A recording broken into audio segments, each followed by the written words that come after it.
Some of the most talented photographers in this industry are also the most broke.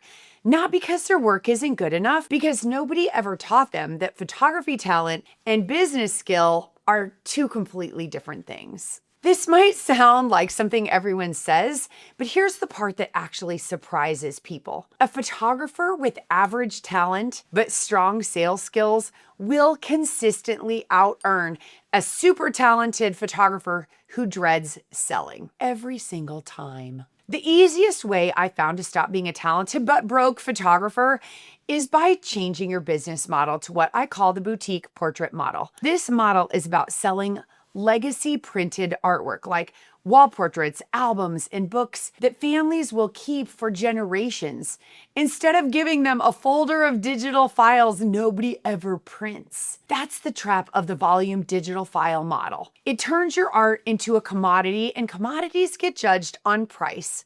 That's what's keeping you broke. By the way, if you're new to my channel, my name is Sarah Petty. I've helped thousands of photographers inside the Photography Business Institute close that exact gap between their talent and their bank account. Today, I'm showing you why talented photographers stay broke and everything that separates them from photographers charging 4 and 5 times as much for the same or a lesser skill. Listen, being broke has nothing to do with talent. It's a business problem, plain and simple. So many photographers I see are DIY, or they're copying whatever another photographer in their market is doing. Copying is not a strategy. Underneath that is a belief I call the starving artist trap. Photographers think they'll do this for free because they love it so much. They want everyone to have beautiful art. So they overserve, overshoot, hand over more and more for less and less and less. This feels generous, but it's the opposite of serving your clients well. And then that belief bleeds straight into how a photographer sells. A broke photographer dreads selling. They think it's gross and pushy, like you're forcing people to buy something they don't want. A profitable boutique photographer thinks about it completely differently. They have a real reason why printed artwork matters and shares that reason with every single prospect. Selling isn't separate from serving. It is serving. Now, the big question is, can someone who hates selling learn to love it? Yes, every time. Most people hate selling because they don't know how to do it and because they're coming from a place of fear instead of a place of service. Once you're willing to sell from a place of service, and I don't mean shooting more images or uploading a digital gallery, I mean creating a system that serves the client. The next question is the one that trips people up. What should I charge? That's kind of the wrong first question. Instead, I want you to ask yourself, what kind of business do you actually want? What kind of clients? Do you want to just make as much money as humanly possible? Or do you want to build a business that makes you money but also gives you really great time with your family? Here's the secret that took me years to figure out and a lot of suffering. People will pay whatever you ask if you create hunger and desire for what you are creating. Boutique business owners build an easy path for people to fall in love with the artwork and say yes to it. Referrals and reputation are part of it, sure, but the real demand comes from the photographer. It's you that people fall in love with, not some viral post. The demand doesn't wait for the right moment, and neither should your prices. Here's what most photographers get backwards. You have to set your prices before demand exists. That's what actually creates demand from the right people. They see a friend's wall with a giant portrait on it, and they want that for their own family. Learn sales skills first, and everything else follows. I did this backwards myself. This is how I know. I built a business being way too cheap,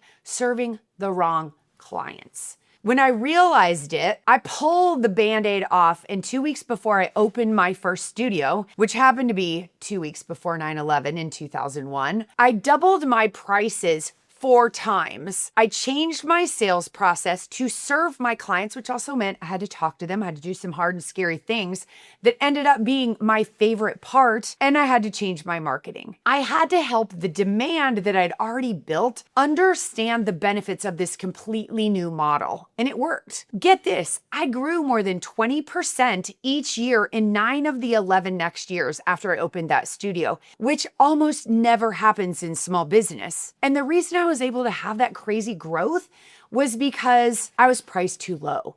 And pricing too low is the biggest mistake I see. Not knowing how to sell your artwork at any price is an even bigger one. Once you can confidently cover pricing in the very first conversation, because you've created value for what you do, the fear mostly disappears and it doesn't need to come up again, because once you explain pricing and you get a yes, it's so much fun after that. By the way, pricing is just one piece of why photographers stay broke. I used to guess my way through fixing my business, tweaking my prices, changing marketing, trying anything, and I was exhausted. Here's what I learned. There's almost always one thing actually holding a business back, and it's nearly impossible to see from inside your own business. It's kind of like reading the bottle on a label while you're inside the bottle. The coaches on my team have worked with thousands of portrait photographers to get them unstuck, and they know exactly where to look. As a YouTube viewer, I have created a way for you to book a profit path assessment call for free with my team, so someone can walk you through what is your one next clear step. I'm going to stick the link in the description below for you, and I hope you jump on that call. It is free. Okay, now, once your pricing is solid, Scarcity does even more of the selling for you, if you use the real kind instead of a gimmick.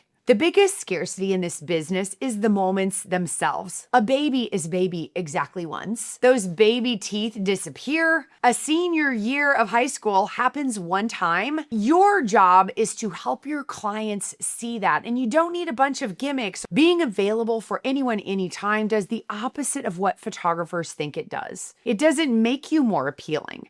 It makes you a commodity, and you're priced like one. That's the Walmart model. Open 24/7, and that's exactly who you'll attract. Real exclusivity looks like this. Sunflower sessions, because the sunflowers only bloom for 10 days. Get it now or you have to wait a year. That's real, and people can smell fake urgency instantly.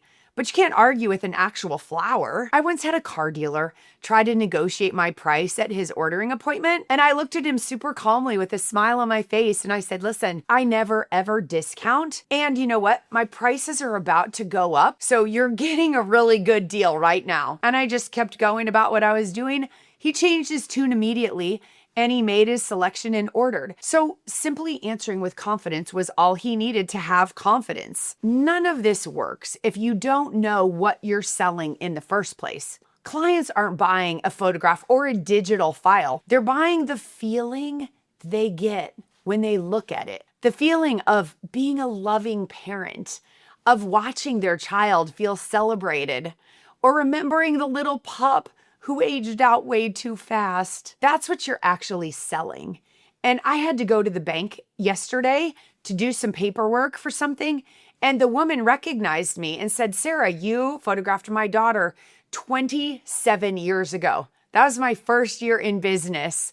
And she said, I still look at it today. I still love it today. It's one of my favorite things that I've ever bought in my life. How cool is that? Here's another little nugget that might get you excited. My own name was built into my business name. It's Sarah Petty Photography. And I want you to consider that if you're considering a rebrand or you've been juggling different names, because it does bring you fame in your market. So people recognize you when you go out to dinner. They're like, oh, are you Sarah Petty? And it's kind of cool because you can build your business on a lower budget. The only time I was not happy was the time I had to go get a colonoscopy, and I walk in to meet with the doctor, and he said, are you the Sarah Petty? I was like, yes. Awkward.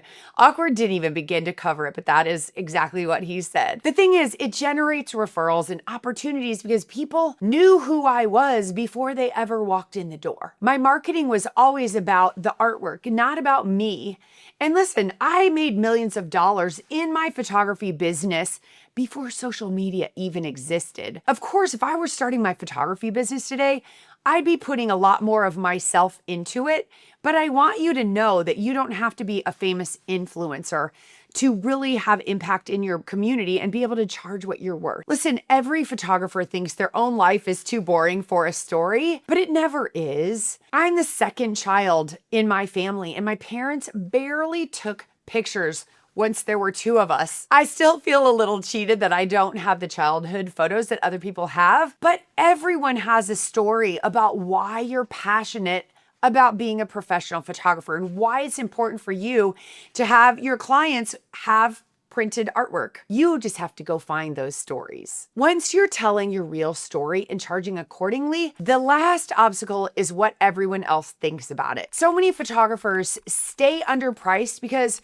they're scared of what other local photographers will say. Invest in a proven learning system and quit worrying about what local photographers will say. They want to stay stuck in misery loves company, my friend. I always say this to myself. Every decision that we make out of fear is what keeps us stuck exactly where we are. I walked out of my studio during a shopping event in our little shopping district, and I overheard a woman telling another woman how expensive I was. I kept walking, I sat for a second with it, and I realized that's completely fine. I'm not for everyone. If a client calls me expensive, I love it how the next words out of their mouth is usually, and she's worth every penny. I want you to think of it this way. The cost of staying invisible is so much bigger than the cost of a few negative comments. That fear is what's keeping your work out of the world. Everyone gets criticized by somebody, and the more visible you get, the more of it you're going to hear. Doesn't matter, because people will be hanging your artwork in their homes. And hey, you're a good person. Keep going. Being broke, my friend, was never about your talent. It's about the business decisions underneath it. The selling, the pricing, the story you're willing to tell. Fix those and everything changes. If you want help building the sales skills and the pricing confidence that make this shift possible, go down to the description and book a call with my team. It is free. They have limited spots, but grab one if there's one there, and I'll see you soon.